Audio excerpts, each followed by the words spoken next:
Welcome back once again to the Lone Star Meeple podcast. With me, as always, to my right, we have the red Meeple, Alex. Hey, everyone. To my left, we have the green Meeple, Michael. How y'all doing? And myself, the blue Meeple, Sean. We are the Lone Star Meeple podcast. Well, thanks for coming back and listening again. Today we're going to be talking about some game stores that we visited on our travels and discuss what we think make games great, along with a couple games that we've been playing. Yes, Vegas, baby, woo! We went to Vegas, just to clarify. I'm not randomly just shouting Vegas, baby, woo for the funsies of it. So, speaking of games that aren't board games, we played many hundreds of dollars worth of Pai-Gow. And other card games. And other assorted card games. Lots of fun. We played so much that on the last day, we had to stop gambling and go to a game store. Leave the casino and find a board game store. Yes. So we found a little one in town called the Meepleville Board Game Store. Very nice, very welcoming. They had this really cool snack idea. Remember that? They have all these different snacks, and for $5, you got 3 giant scoops into a bowl, so you can mix and match your favorite. That was snacks. pretty cool. Yeah, they had kind of like that. 10 or 12 different things that they just opened up and had in giant bowls. You get yourself like some bootleg trail mix. A library of like 2,000 games. They had Hate. They had all the games. Yeah, what I actually like, what the coolest thing is, like you said, when you wanted to play, what was the one you wanted to play? Death May Die. There you go. So I go up to the counter. I'm like, hey, do you have Death May Die in the library rather than meander around? And she's like, oh, come take a look. We have a book. I was like, that's amazing. Literally, there was a whole book. Everything was cataloged, organized by number, told you where it was in the store. I was like, oh my god, every game store with a library. It was like a 3-ring binder with printed sheets in it. That's the real amazing part. An organized game shelf. I don't know how they did it. There's numbers and letters. And stickers on all the games. And stickers and color codes. And I guess with 2,000 games, you kind of have to have some kind of organization. Otherwise, it would just be a complete nightmare. Mm-hmm. It's kind of like how I have like all my movies. They have them alphabetized and like segmented by category. So if I need something, I know exactly where it is. Yeah, when we first moved into this place, we put the board games up. I was like, all right, I'm going to have an organization. And then I was like, okay, just wherever it fits. Yeah, that's my board games are just wherever it fits. So, but no, Vegas was a good time. It was a good bachelor party. Great learning experience. Next time, I'll take all their money. Take all their money? Take all their money. All right, next time. I'm gonna break Vegas next year. Yeah. And while we were there, actually, we bought. Well, you guys bought it for me. Well, it was your bachelor party, yes. We bought it. While we were in Vegas, we bought the game Las Vegas, the deluxe version. And then we replaced the chips that it comes with actual casino chips. So it's Vegas that we purchased in Vegas with Vegas casino chips. From the hotel we stayed at in Vegas. Yes. So it's actually kind of awesome. That's a fun game. And is it a fun game? Speaking of fun games, what have you been playing lately? Did you play Ninja Turtles? I did. I got the new Kickstarter, the Ninja Turtles Adventure Games. And the way it works, you have 4 turtles and some bad guys. The bad guys are AI controlled, so there's just a deck of cards that controls them, and they have different rules that they have to follow. And then as the 4 heroes, typically turtles or some of April O'Neil or Casey Jones, Splinter, lots of ones from the comic books. It's a dice rolling game, or dice rolling for your actions, but you work as a team. So the dice you roll determines the actions you do? So you roll 3 dice, and those are your 3 actions you can do on your turn. It can be attack, like a melee attack, a ranged attack, or move, or each one has a special attack and a defense. But also, you get your 3 dice plus the 1 die for the person to your right and 1 die from the person to your left. So after you roll your dice, you put them in left, center, right. The one on your right is going to be shared to the person on your right. The one on your left is going to be shared to the person on your left. So you'll end up with 5 actions on your turn, 5 dice of actions that you get to use. This is co-op, right? Mm-hmm, yeah. There's a co-op. It is co-op. There's a competitive variant where there can be a person running the villains. But I've only played it the cooperative now. Please tell me that Super Shredder is in it, because that would just be amazing. There is a Super Shredder, yes. No, the original game had a Super Shredder. This one just has regular Shredder. Oh, just regular Shredder? Yeah. It was. I can't remember who played. I remember when I first learned who played Super Shredder, in the movie. I was like, that was him. And now I'm blanking on who it was. I gotta look it up. But it was somebody that I was like, I know that he played Super Shredder. I was like, amazing. So yeah, no, I haven't played this one with you yet. I don't think. I don't think you have. I think I played the original one with you. It was a stack of games that came in the mail, weighed like 40 pounds. So I got rid of all the boxes, put them in a tackle box that's over there in the corner. But Corona quarantine, a lot of them were getting painted. I've been spending the past couple days working on the turtles. I think there's 4 different versions of each of the turtles. Really? Yeah. So that makes it interesting. That was pretty cool. Yeah, I haven't gotten around to painting it. Like I said, like now, like I'm working from home, so I'm like, yeah, maybe I'll paint some minis. And then like I spend more time thinking about painting minis, and then when it comes time to, I'm like, yeah, I'm not gonna do that. So it's not gonna happen. I just have too many minis. You do have too many minis. We have all the games have the minis. Yeah. We always buy the deluxe versions with all the minis, and my intention is to paint them. And even today, we're getting Starcadia Quest in the mail with another 50, 60 minis, and my intention is to paint them. So we're recording by the front door. So if you do hear a knock, Starcade Quest might be coming in as we speak. Oh, that'll change the whole dynamic of the show. Wait, didn't you have No, you have Arcadia Quest. Yeah, So there's like Starcadia 4 Quest, boxes of Arcadia Quest up there. Yeah, Starcadia Quest is the futuristic version. Arcadia Quest in space. In space. Yeah, pretty much. All right, and then we played. What was it, Clinic? But we had a meetup a couple we weeks played ago. at the meetup the other day. That was a game. We also actually played it last night. We tried. First 2 or 3 rounds. Yeah, we tried. We played one whole round, but there's so much to that game. Usually I'm pretty good at remembering rules and teaching. I could not remember all the little pieces and all the little things that there was so much to that game. I couldn't remember. Like, I thought it was okay. Like, so I guess it kind of. I mean, yeah, I'm trying to remember a lot of little things too, but it was a lot of little finicky things. Like it's simultaneous action selection, so everyone gets like these cards where everyone has the same action possibilities, but you kind of select one, put it face down, and then all right, 1, 2, 3, flip. And then they resolve in a particular order. And then if we pick, say, the same action... It just goes in turn order. It just goes in turn order, yeah. And I know it was like hire workers. It was hire workers, get patients, and build your hospital. But it's just so... It was so finicky. There's so many little pieces in that game there are a lot of little pieces. That's not something I enjoy most of the time when there's so much. I do want to finish playing through. It's one of the most recent ones I've received from Kickstarter that I would like to play again and play all the way through. Well, yeah, we can play another one. It's just, there were things about it that, like, I didn't really just click with me. Overall, it wasn't a bad game. It's very thinky, and you really, the person we were playing with sat there for a good 15 minutes just staring at it, trying to figure out where to place his initial building. So even before the game, it's prone to analysis paralysis. Mm-hmm. So that to me just kind of already is starting to lose points. Yeah, and like that, it's really fiddly. Like you have to, every time you get somebody, you have to take a car, and then you have to find a place to put the car. But then when they leave the hospital, you got to remember to remove the car, and there were some elements to it, like it's trying to be this, I guess, thematic. Like, hey, we're running a hospital, and there's patients, and they're going to get worse. It's very thematic. I will say that it's very, very thematic, but it's just all the pieces, and it's just so much. So this kind of leads to the question: what is it that makes a game good? How do we? I mean, granted, it's very subjective, but how do you? What makes those games where you play them and you're just like, wow, this is amazing, versus a game where it's gonna sit on the shelf or it's gonna get on your for sale shelf? Yeah, so with Clinic, it's kind of sticking with Clinic. Like, I almost think, like, so you said with it being thematic, like, I think theme in a game doesn't necessarily make it good. But I think when it's trying to be thematic and it kind of fails. So, like, with Clinic, there were elements of it like, okay, yeah, it's thematic. But, like, so if your doctors are in the hospital, you have, like, the doctor at a certain level. Mm-hmm. If, no matter what, unless they're in a lab, they're going to lose levels. Like, they get dumber. Yeah, that's one thing that just... All the rest was really thematic and made a lot of sense. That one was weird. Well, that's a limiting factor. I mean, every game has something that you're limiting it.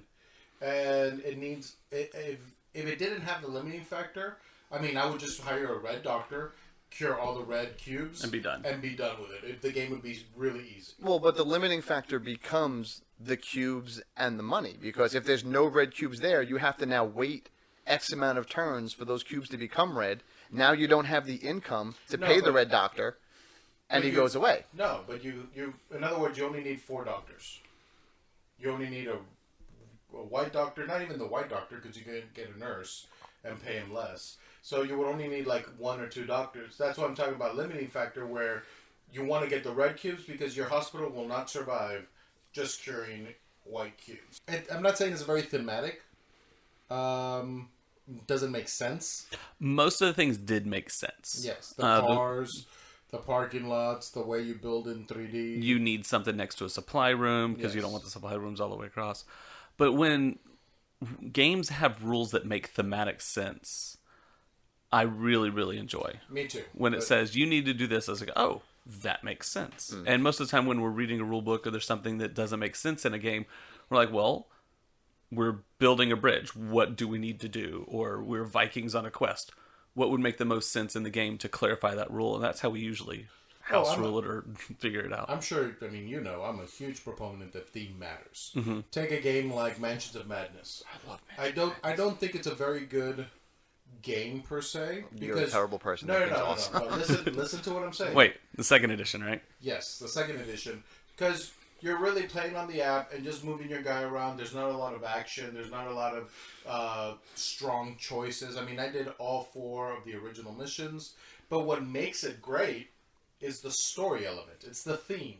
It's super thematic. I love that the characters are the same ones from Eldritch Horror through Mansions of Madness through what's the living card game? Arkham Horror, the living card game. I love playing that. As a game in itself where you're making choices and making decisions, I wouldn't say it's a very good game. But the theme and the storyline and the way it's written and the artwork and the minis and everything brings it together to make it a really enjoyable experience. Yeah, but I think that's the point with some of those games, where it's the game is not made to be about choices. That one's not a thinky things. game. It's an action game. Yeah, the game is meant to be about the story and like the journey that you go through. It's not necessarily about the choices. That's the whole point of that game, and that's what makes it good. But that's my point. I'm saying theme. I'm a big fan of theme. Theme is important. There's those people. That's a lot of games like Concordia or Hansa Teutonica. That one where you trade spices in the Mediterranean. Yes. The one where you get cubes and you change them for other cubes to make points. Wait, so you can take this cube and change it to a different colored cube? Exactly. And then you get points once it gets to that other colored cube. Perfect example. I mean, Golem edition of Century, way better, way more enjoyable. Yeah, even though it's the same exact game. It's literally the same game. For those who don't know what we're talking about, Century Spice Road came out, and it's trading spices for better spices. Cubes for cubes. And it's a brown cube, a yellow cube, a red cube, and a green cube. And then as you're playing the game, there's little card mechanics and engine builders as you're trading this cube for a different cube. And it's a fine game. And they took the exact same game, didn't change anything except the art and the components. And now instead of cubes, you get little crystals that are jewels.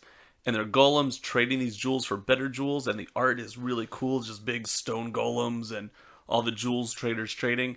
And I bought both of those, the first and second game of those, because the art's cooler, the theme's cooler, because it just looks better. Yeah, like Hansa Teutonica, someone told me they're making a gangster version of that.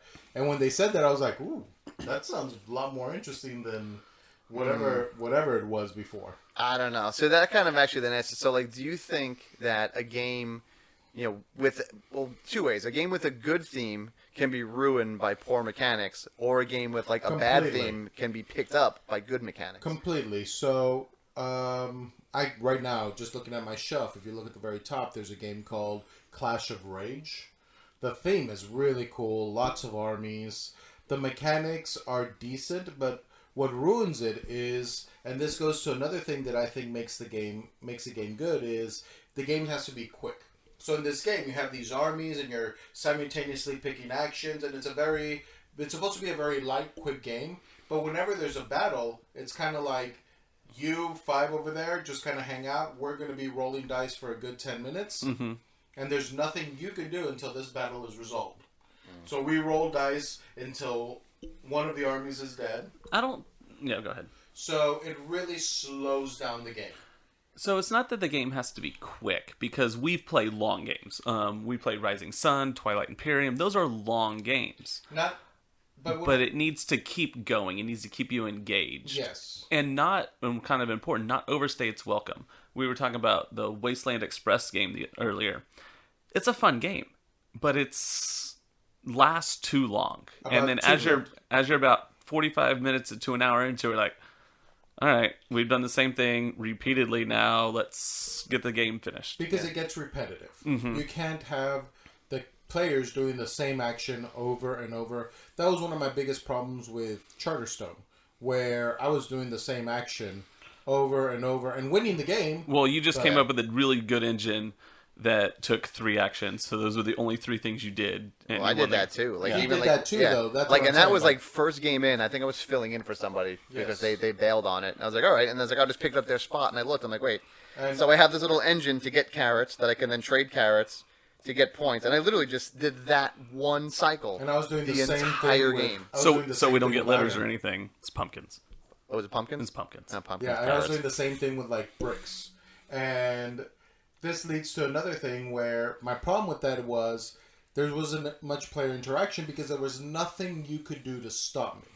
At least in other worker placements, if you take my spot, you disrupt my whole production and I have to do other things. And that one, you were actually helping me because you gave me my guy back and you had to pay me because my cat was there. And so there was nothing. So we played 7 of the 13 games of it, and we kind of like petered out and stopped. So that might change because a lot of the rules did change. But as far as we got, you were absolutely right. You had your 2 workers. You could put them out. Someone could take that same spot and it would bump them back, which is a good thing for you. If no one ever did, you just take your turn and pull them all back. So there really was no interaction. Yeah, so games where you're playing what I call multiplayer solitaire, where everyone's kind of doing their own thing, and at the end, okay, let's see who got the most points. And some of those are really good. Like, I really enjoy the Castles of Burgundy, Roll for the Galaxy. Those are absolutely multiplayer solitaire games. They are fun, but sometimes you just want to interact with the other people at the table. Murder someone else's meeple. That's the bottom line. Go play Godfather.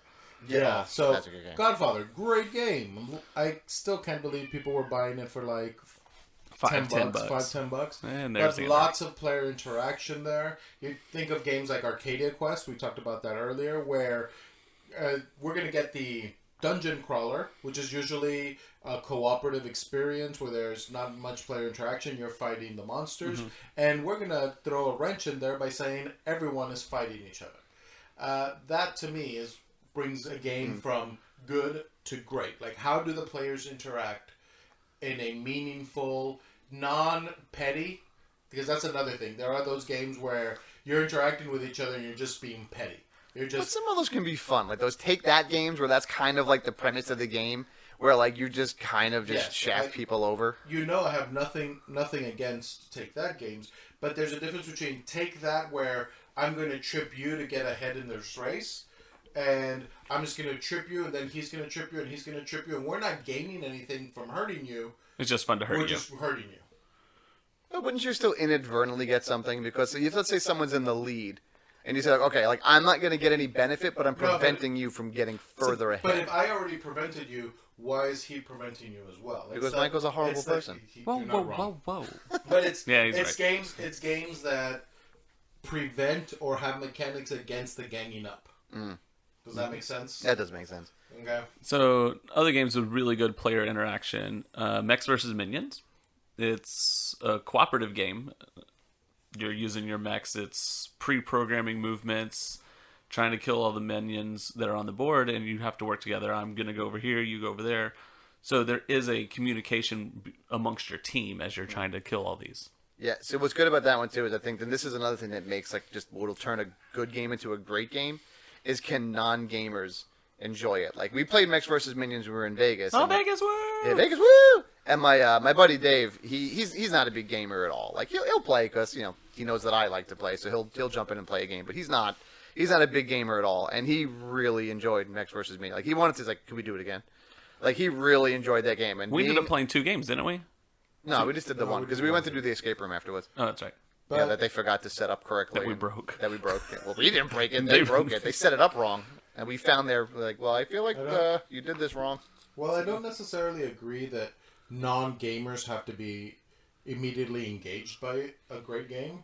because I know there's a lot of great games where it's one of, like, Twilight Imperium. I would not invite a non-gamer to sit and play Twilight Imperium as their first game. They'd be sitting there going, okay, we started at 8 a.m. It's now 8 p.m. It's 8 p.m.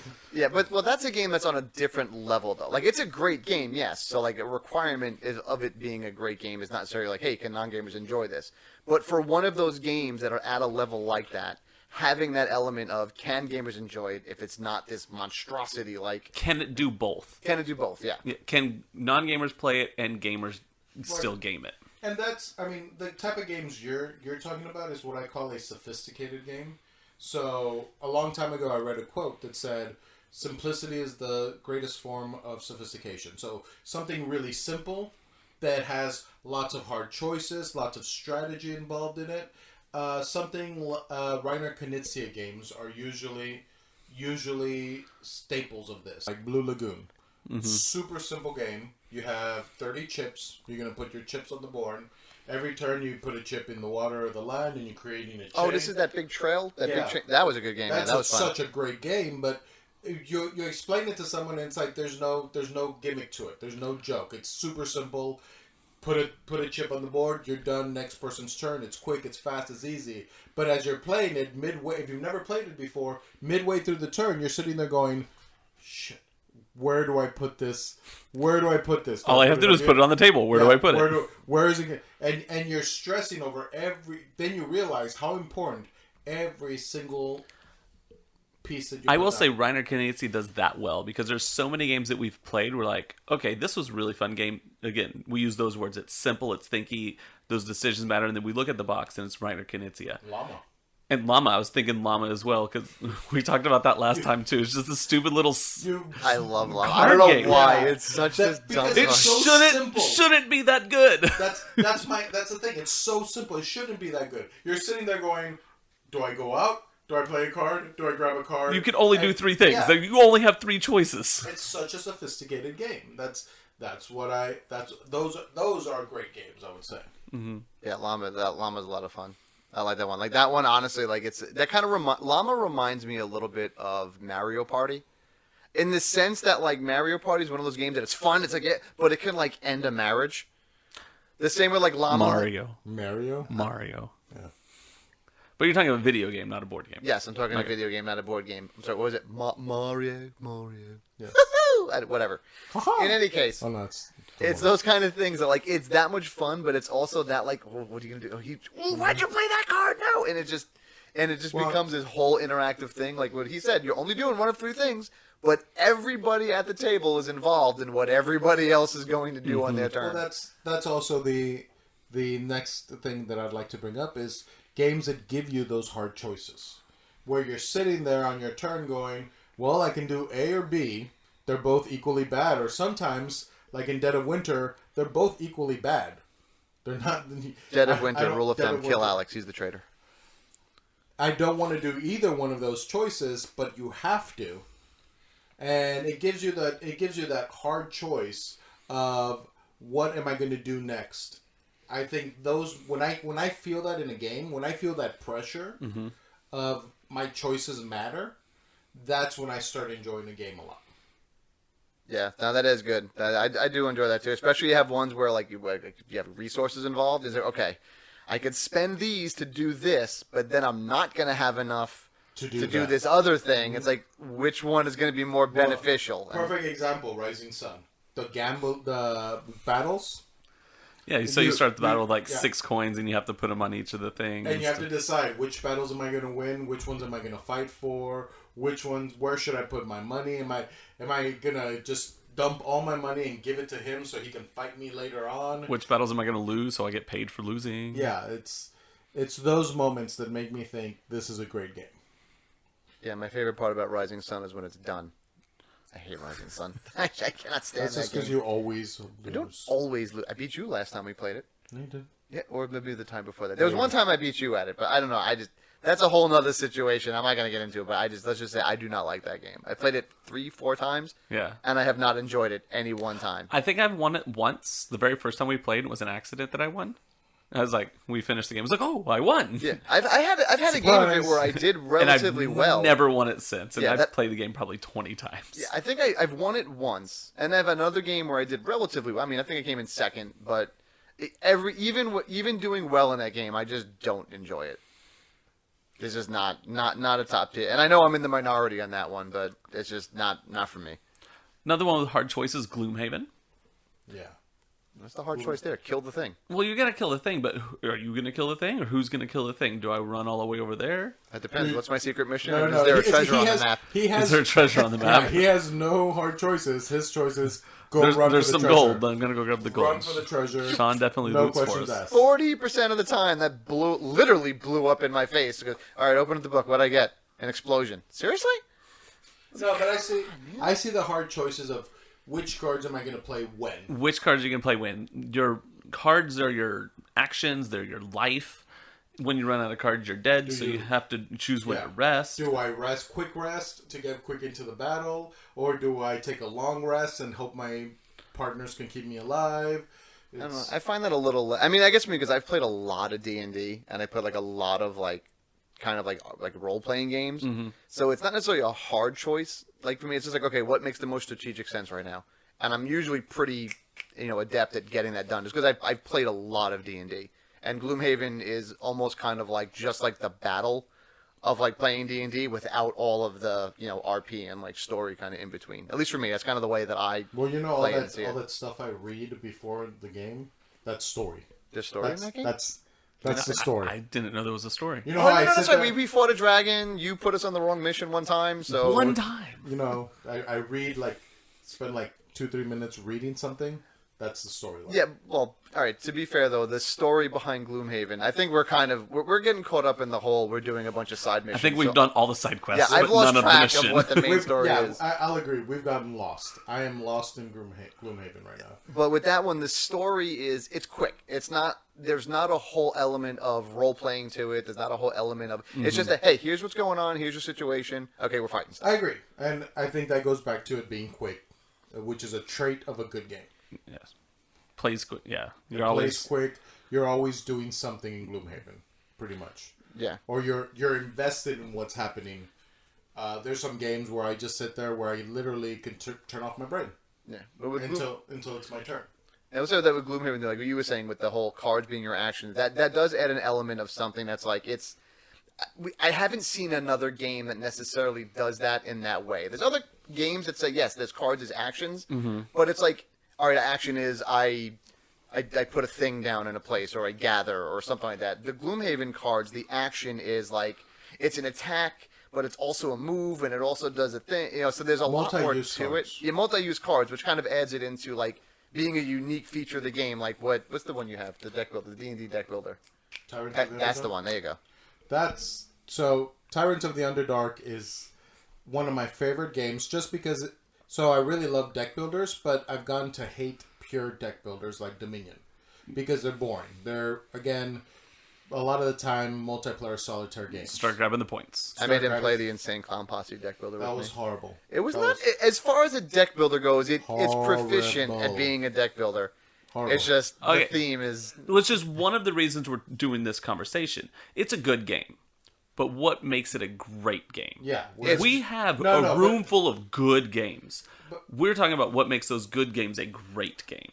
But it's not even a good game. I was giving them the benefit of the doubt. It's basic. It's very basic. Again, I am I'm more involved in this team because I like ICP. Exactly. And the artwork is awesome. Theme is important. What made Tyrants of the Underdark we'll talk about theme different? What made it different was the fact that it grabbed deck building and added plus to it. So deck building plus area control. Now you have two of my favorite mechanics back to back with each other. That was such a fun. And when I bought it, I had no idea what it was. And it was such a great surprise to realize it was such a good game. I've heard that about that game several times.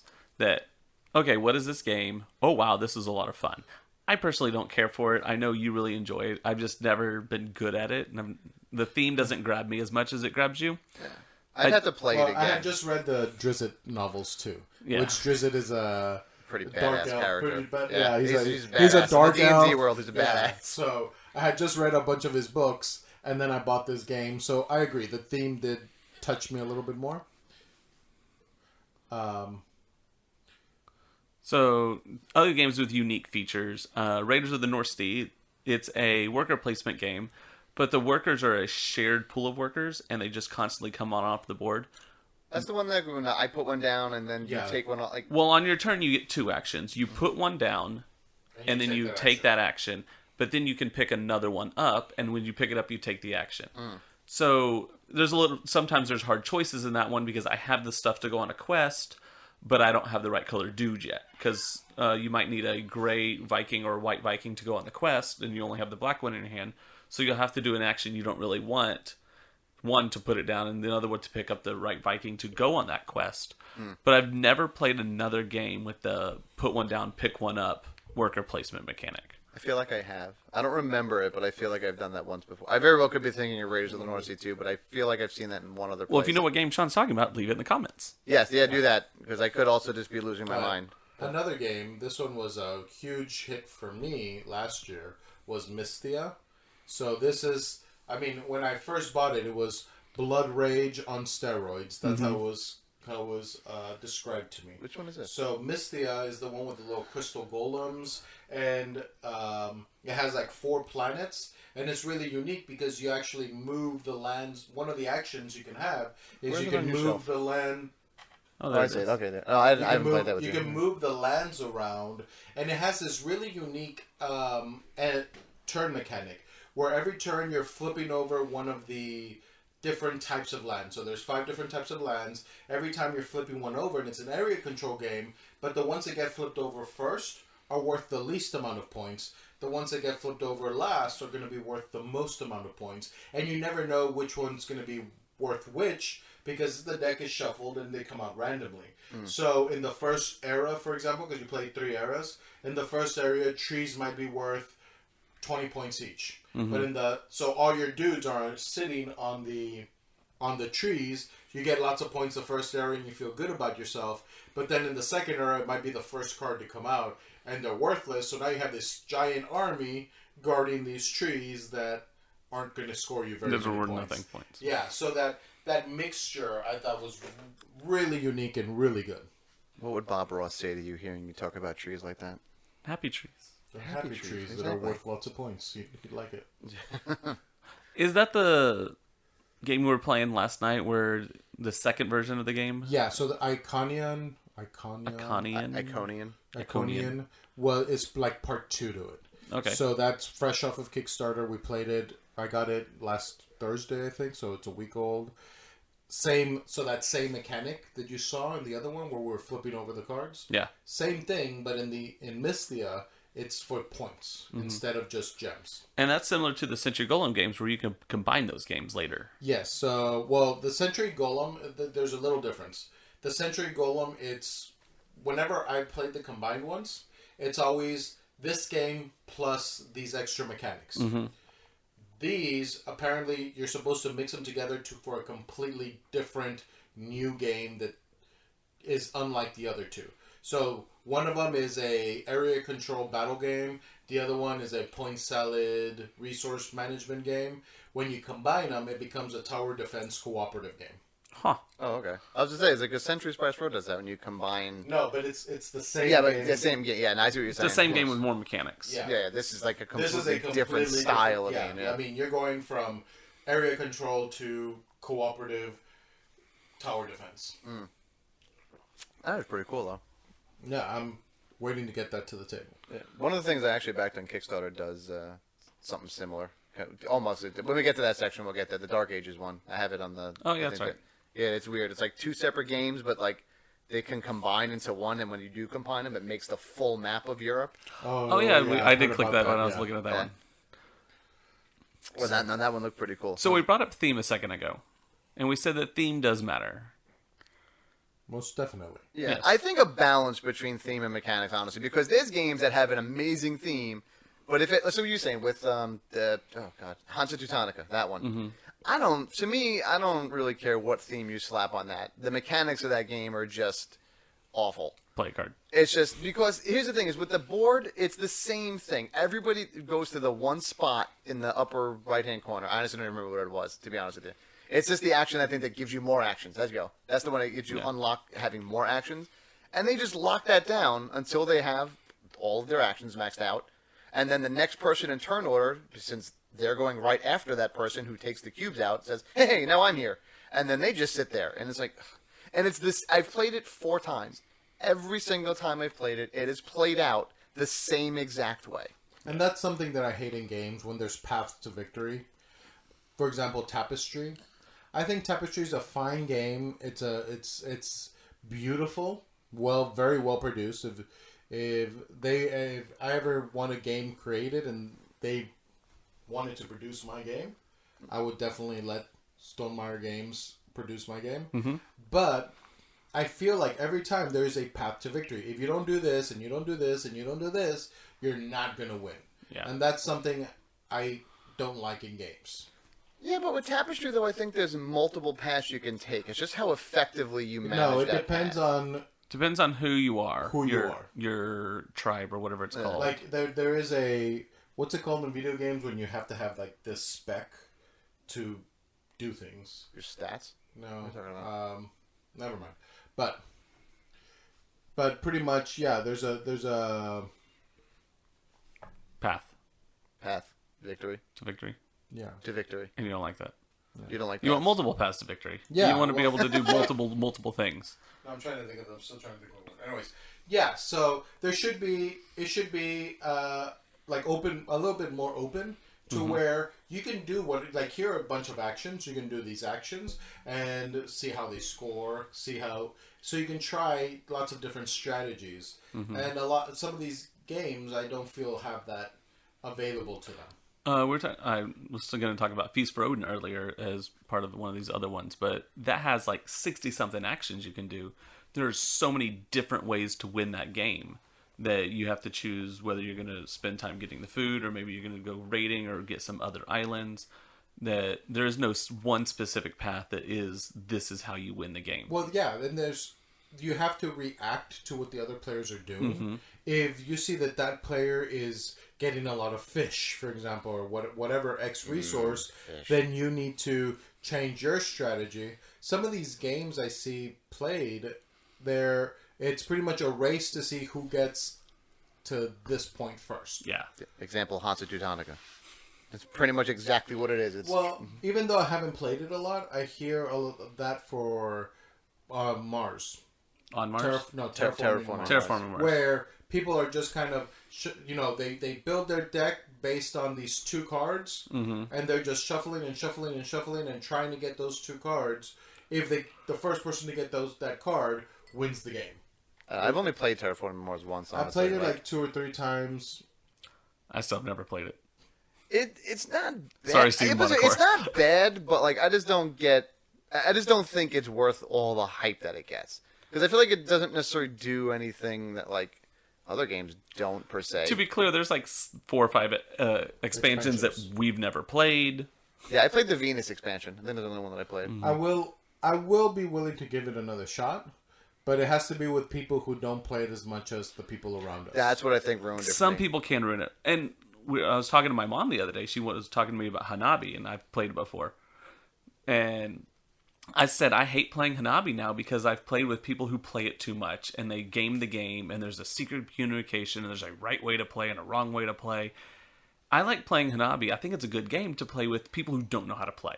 The people who have not played it and received the unwritten rules of Hanabi. Make sure the tile's on the left and standing up. That way I'll know you'll play it next. Yes. And I don't know. I don't like all that. Hanabi's okay. Hanabi's one of the ones. At all. It's one of the ones I bring out like when if we're we going camping. Mm-hmm. Her friends they play like Munchkin and then like those little like Cards Against Humanity. That's the kind of stuff that they play. So when we're going camping, I'll bring things like Love Letter. I'll bring Hanabi. Like just those little. But that's my point. There's better games than Hanabi in my brain. I'd rather play Love Letter, High Society, Bonanza, Trade Some Beans. Well, I'd rather do that. I don't have those. All I have is Love Letter and Hanabi. It's not my fault that your collection is poor. No, it's not. It is a little bit. I don't have enough space to put it. I'm like out of room for the ones that I have now. But I think above all, what makes a good game a great game is it's fun to play. Yeah. If a game isn't fun to play, no matter how as good mechanics or good art or the theme is there, I'm not going to play it. Yeah, like there's games that like we finished and like once we finished the game and I was like, let's just set it up again. Like, cause like I enjoyed it that much. And to me, like if I'm willing to play a game a second time immediately after we just finished, that's a great game. And there's been a handful of games that we've put away. Like we're playing Gen 7. We sat through that, learned the rules, and Alex and I did it Wonka's the other day. What's Gen 7? Yep, exactly. Oh, okay. I was just saying, like, I know Gin Rummy. Like no, it's a Crossroads game. So it's a Flat Hat game. Oh, Gen 7. I swear to God, I thought you said Gin. I was like, Gin, like the card game. Gen. I gotcha. Okay, yeah, I saw that, and I didn't. And we played it, and we walked through it, and we're like, this game is just no. And we put it away. And yeah, ultimately, if you have fun playing the game, that's the game you need to have. These are, like I said at the beginning, this is all subjective. There's no manual on great game versus bad game. There is one amazing game that I played, I think, last week. One of the most epic games ever. Best game was Monumental. It was a Kickstarter that Alex got. Oh, Alex, you got a new Kickstarter called Monumental? Did. And it was the first game we played, and I mean, for lack of a better term, stomped a mud hole in his ass. Yes. It was, you know what? That's what? Celebrate the few wins you have against me. I will. Thank you very much. Just little victories, and I'm going to retire champion now. I beat you so many times that I don't even note when I win a game. That's not that true. No, it's not true. We split them equally. It depends on the game. If it's Rising Sun, then yes. That's not. That's just whenever we sit down to play that one, I'm like, what's the point? Alex is going to win anyway. So I think that wraps up our conversation on what makes a good game great. Obviously, it's not the end of the conversation. We're always going to be talking about it. We're always going to be experiencing new games. And if we missed any of your great games, please comment. Leave us comments. Let us know what you think. What makes a good game great? And now we have a lot of hopeful games that we hope are great. Yeah, I got tons of notifications. Sean's going Kickstarter crazy. It was 2. I backed 2. Was it 2? Did I back more? 3? I couldn't even look. No, I think it was just... No, it was 2 recent because I did 2 back to back. That's why you got notification. Because one of them only had like 40-something hours left. And I was like, oh, crap. And I was like, all right. I was like, I'll do it. That was the rum one, the pirate one, the last bottle of rum. Yeah, so you got the last bottle of rum. And that was when I was looking. I was like, oh no, I don't have to. I was looking at that one too. Yeah. And Dark Ages was the I will say that was one of the best feelings in the world. Is like, I want to get this game, and one of my best friends backs is like, all right, I don't need to back it. He said I'm one of his best friends. But I ended up backing. We determined in Vegas. Remember, best friend, you got the coin. I got the coin. Yeah, no, I did. He got the coin? You got the coin. I got the coin in Vegas. I got the best friend coin in Vegas. Oh, I'll give you a different best friend coin. Oh, yeah. Oh, wait.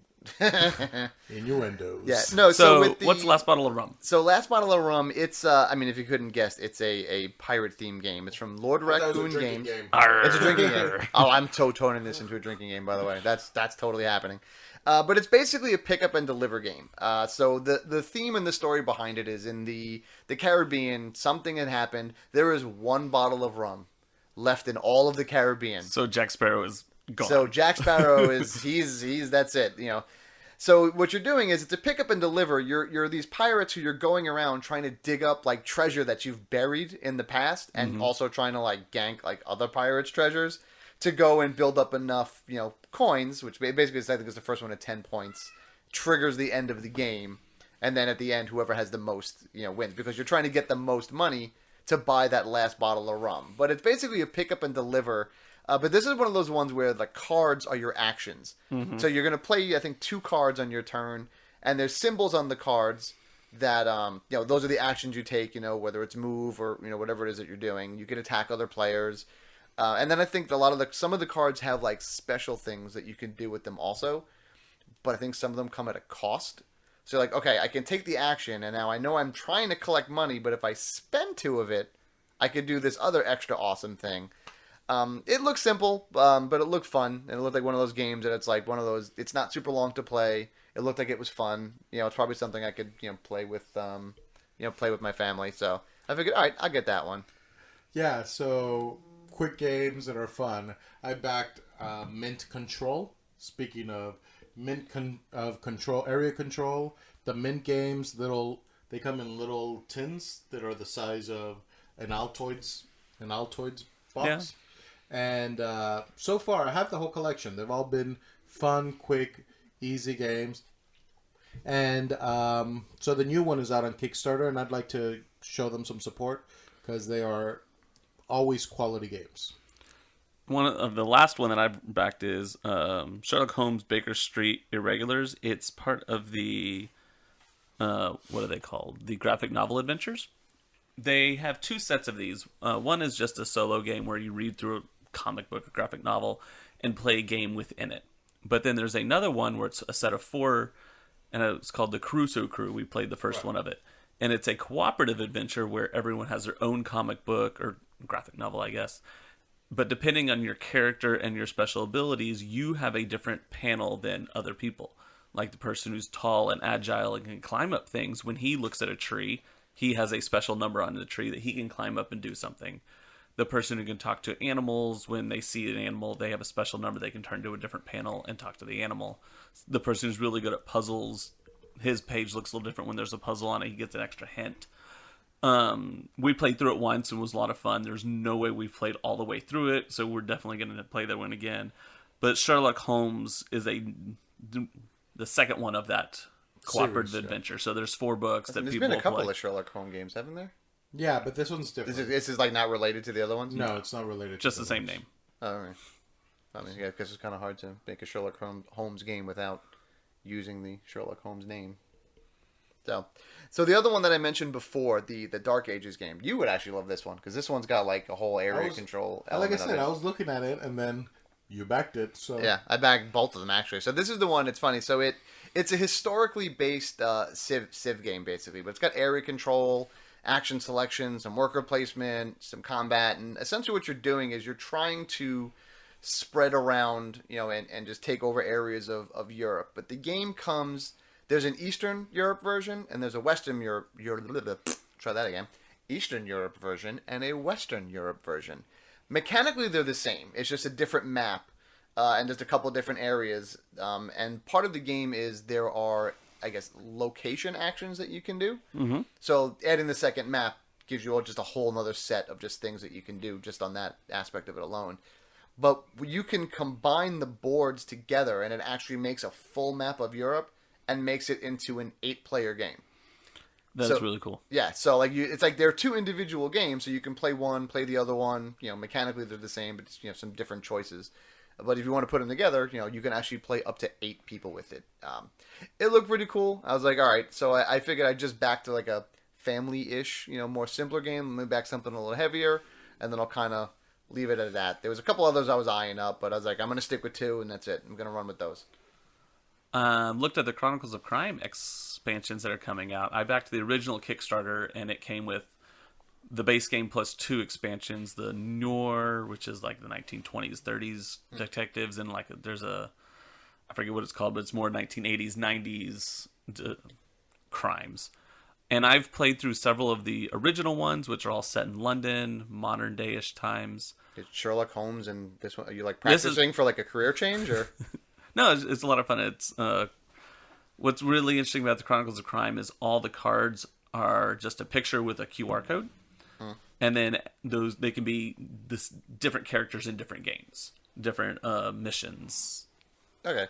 Would you scan the QR code? You scan the QR code, and it tells you what it is in that specific mission. But sometimes there's a murder, crime scene that you need to go to, and then you grab your phone and you actually can examine the crime scene. And you turn the phone around, and it uses the stuff in the phone to do like a virtual reality kind of thing, where you're looking around the room itself. You're like telling everybody, okay, I see blood, I see pills that are knocked over, and a baseball bat. And so they're grabbing those clues out. And after you grab those clues out, you scan them in, and it tells you, yes, this bat has a lot of blood on it. It might be the murder weapon. And so you can, at the end of the game, you have to tell who did it, why they did it, and who the accomplices were, and show that you actually solved the crime. So a deluxe version of Clue.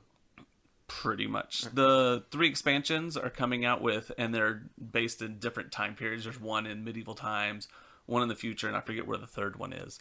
I haven't played through all the originals, so this is probably not one I'm going to back right away, but it is a really fun game. So if you finish through Chronicles of Crime, you might look at the expansions that are out. Those do look fun. There was actually a game I had. I mean, this is way, way back when, but I feel like with like kind of how these Chronicles of Crime and how these are kind of coming at now with like the phone interaction, there was a CSI game that I had years ago, like CSI, like the TV show. And it was fun. It was cool, but I feel like, like now Chronicles of Crime is doing what that was doing, but like actually adding element of like actually looking at a crime scene kind of a deal makes it like that much cooler. So yeah, it'd be kind of fun to see like that IP come out again, like in a similar style. Just 'cause I was a huge fan of the show. So what was the other one that I was eyeing up? There was was it Night Tales? That's right. That was the other one I was eyeing up. I was on the fence between doing Last Bottle of Rum and Night Tales. I went with Last Bottle of Rum just because it looked like it was just gonna be more fun and more like kind of campy kind of a game. And Night Tales was it's the best way I could describe it is if like Castle Panic meets Xenoshift. Huh. So it's like there's two phases. There's a day phase and a night phase. During the day, you're going around and trying to get like different resources, and equip your character. And at night, you get these waves of enemies that keep coming in at you, and you're basically like held up like outside the gates of the town, and you're trying to fend off all of these things coming at you. That's then finished by like a final boss, and then you finish that. Then you go back into town, you buy some, and you just kind of do this cycle, 3 times. And if you survive 3 days, then the rest of the countryside comes to help out. But so it's cooperative. It is cooperative, yeah. It's cooperative. One of the things about it is that when something gets destroyed in the town, it's gone. Like, that's it. You can't repair it. Like, there's no repairing. It's just, you got to hold it down and hope that things survive enough for those 3 days. Doesn't look bad. It's just one of those things. I'm not going to back all of these, and I just chose Last Bottle of Rum over that one. But it's something to check out for anyone who's interested in that kind of game or likes like the tower defense, kind of, or Xenoshift, like just a line of things coming at you, kind of a thing. Weren't you looking at another one too? Or? I was looking at, and I'm probably not going to back it because we just don't play enough dexterity games. I do enjoy them, but I have too many that we don't play. But Meeple Circus was a lot of fun, and just a couple of different things that they do with that game made it interesting. And there's a giant version of it, and I'm a firm believer things that are giant are more fun. So I was looking at it, and I just looked up the price right now. It's $99 for the base game and $150 for the all-in pledge for the giant Meeple Circus. And if you enjoy the game and you don't own it, you should probably look at it. But it's just probably not one I'm going to buy just because we don't play enough dexterity games. Yeah, I never played Meeple. Which one was? I don't think I ever played that one. Meeple Circus. It's you have different colored meeples, and you're given an act, and they're passed out. So you have to like put the yellow meeple onto a tightrope, and he has to hold a ball. Or there's a seal that's going to be next to an elephant or something like that, and the elephant has to be on his back legs and leaning up. And you actually have to do it in real time, so everyone has like 1 or 2 minutes to accomplish those things. But you play in 3 different acts, or rings, I think is what they're called. And then they get progressively harder the more you go. And if you're able to successfully perform it, you get points on how tall it is. So there's like a little ruler that comes up with it. And you put it up behind your thing, and it measures how tall you've built it. So the taller you build it, the more points you get, because it's harder to stack the meeples all the way up. Ah, okay, I gotcha. So kind of going back to what I mentioned before, for those of you who were curious, it was Kevin Nash that played Super Shredder and Teenage Mutant Ninja Turtles 2. Kevin, the wrestler. I couldn't remember thinking about that, but thank you for reminding me. I would remind you. I was worried about that. I was really like, man, who played Super Shredder? This is going to haunt me all night. It was a big deal for me. I was like, that was Kevin Nash? That's kind of cool. I didn't know that. But now I know. So hit us up. Who knew that Super Shredder was Kevin Nash? Well, I guess even hit us up. Who cares then? There we go. I care, okay? You know what? I care. All right? I was a huge wrestling fan in the 90s. I care. Yeah, there was a couple things going on in the news, though. They can just kind of just touch on those real quick. I know, like, especially now, like, some of the cons are being canceled because of everything going on. A lot of things are being canceled. When I put this on the thing, CMON had just announced that they were canceling. But now that I've put this on here, I would imagine a lot of things are going to be canceled. I think every probably con is the canceled. Next big one is going to be BGG Spring. It's still officially on, but I guess it depends. Everything's like based on county now. It's like maybe it will, maybe it won't, but I just don't see BGG Spring happen. Memorial Day weekend, I just really don't see that one happening. But I hope so, because my wedding is Memorial Day weekend, so I'm hoping things are open at that point, because as of right now... Well, BGG Con has thousands of people. Your wedding's going to have not that many. Not thousands. No, not thousands. Was it going to be more than 10? Yeah. Well, it depends on the county. If we're allowed to have gatherings more than 10... We're going to have to sit every other seat. It'll just be like... 6 feet apart. Just go, everyone, all right, go in the corner, you go in that corner, or you guys hang out outside. But it's for the greater good. It is for the greater good. Well, we have been getting a lot of board games in thanks to the coronavirus. We're locked in our house with no school and working from home and stuff like that, so we're able to get a lot of games in. But another thing in the news is Asmodee and Plaid Hat split up. Plaid Hat was, I can't remember the guy who owned it originally, but he was able to get the rights back for his company, and it's now he runs that company again. He lost a couple games in it, so he had to leave Dead of Winter, Mice and Mystics, and a couple other ones with Asmodee, but he took a lot of his category or library with him, and hopefully they can just do a lot more games with that over there. Hopefully it's for the better. Yeah. Yeah. I know. I heard about that. I didn't really have a chance to like really dig into like the business aspect of it. I've really enjoyed a lot of Plaid Hat games. I know we bashed one earlier today, but a lot of their other games are really good games. I have Mice and Mystics. We have like all the Dead of Winter games. Twice. I have them. You have them. I have Long Night. I think all three of us own those. Dead of Winter that's such a good game though. It's hard not to like. That's almost like a staple of a collection. Like it's such a good game. The other thing, Asmodee said they're not going to release. They're not going to be replacing bits to games anymore. I don't know if you've heard about this. Like I did. Like you get a game and you're just like, oh, I'm missing a red meeple. Hey, Asmodee, send me a red meeple. And usually about a week later, you get a red meeple in the mail. Like out of the box, it's missing out of things. The box, yeah. And they Shadows Over Camelot, I got in a trade. It was fine, brand new with the expansion. First time we got it out, someone spilled water all over it. I emailed them that. It's like, I got this used. We spilled water on it. How can I buy more cards? And they're like, we'll send you more cards. So they sent me more cards for the game and the expansion to it, free of charge. But now what they're doing is they're changing that policy. Is they're not going to do that anymore. So now after you buy a game and you realize it's missing something, you have to go back to where you bought it from. So like a local board game store. They will call Asmodee, get a new game from Asmodee, and they'll ship the entire game to you, and they'll take your old game and give you a new one. If they have it on the shelf, it's probably a little bit simpler process. So it's like, hey, I bought this one. Okay, you take that one. And then behind the scenes, the board game store is going to do all that. But I just don't understand. Obviously, it makes sense businessly, a business side for them. Asmodee just has so many games. They just, they would need a whole warehouse of just parts. Just sitting there. And they just, I guess they can't do that anymore, but... I get. I mean, it's not, I don't think it's a matter of cost, but then again, it becomes a balance of building your brand. Mm-hmm. It's, do you want to be, and I get it. Hey, we'll just go back to the place that you bought it and exchange it. I mean, I can certainly see that, which is fine till you buy it on Amazon Amazon's or even Miniature Market. And Miniature Market's that's complicated. But then, like, Amazon's fine taking things back and sending you a new one. But now, are they gonna? They have to go through all the process and everything too. And once I send it back to Amazon, I let them worry about it. That's a good point. But it's funny because I actually had this come up with a game that I bought. It was the expansion to Unearth. I bought that. I brought it home, and it was missing. It was missing a whole section of stuff, but it came with 2 instruction booklets. I was like, okay, clearly that was just a production line mishap. Mm-hmm. And I just, usually I'm like, you know what, this is a simple fix. I'll just go exchange it for another one. I'm not gonna. What's the point of me calling and wait? So, and I went to the store, and they told me the exact opposite. They were like, hey, reach out to the company, because they're usually pretty good at, sending you the stuff that you need. And I did. I sent them the pictures, and I showed them what happened, and they just, they sent me the missing pieces. But I could see it from both sides. I mean, to be honest, it's probably easier for a consumer to just go back to where you bought it. Yeah. And just exchange it. I mean, and even if it's from Amazon, if it's a matter of mailing it back, they're going to have to mail you the pieces anyway. Mm-hmm. So either way, you're waiting for something in the mail. So it's just, handle it at the vendor level. And then if you can't get a resolution at the vendor level, hey, contact the company and, maybe they can deal with it from a higher level. It's just that's the first board game company that I've heard of that's doing that.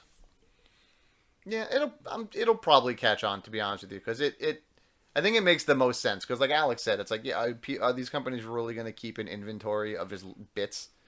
And if they don't have it, are they going to print a whole set just to keep on hand? And I understand catalogs go out of date. In fact, when I did the Shadows Over Camelot request, I knew the game was out of print. I did not expect anything.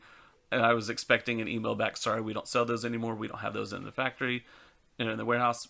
And the fact that they sent them to me and free of charge, I was shocked and awed. And I was like, all right, I'm okay with that. Oh yeah. Oh yeah. I mean, I've done that before where like I've lost something. And I say like, hey, listen, is there a way that I can just buy more? Like I'm not asking like I don't try to do. But I'm sure there's also people that do like sneaky stuff too. They go, oh, I just bought this and it's yeah. So it's. I can see it. I mean, I can totally see it. It's the problem with brand is when it becomes the vendor wouldn't take it back, and now the company is telling you, well you're SOL. That's the main point. How many of us have games of shame on our shelf of shame where we haven't played them for a while? We opened them up for the first time. We bought it 6 months ago. Mm-hmm. When's the deadline to be able to go back to the store and say, hey, I bought this 6 months ago. Can I exchange this for a new one?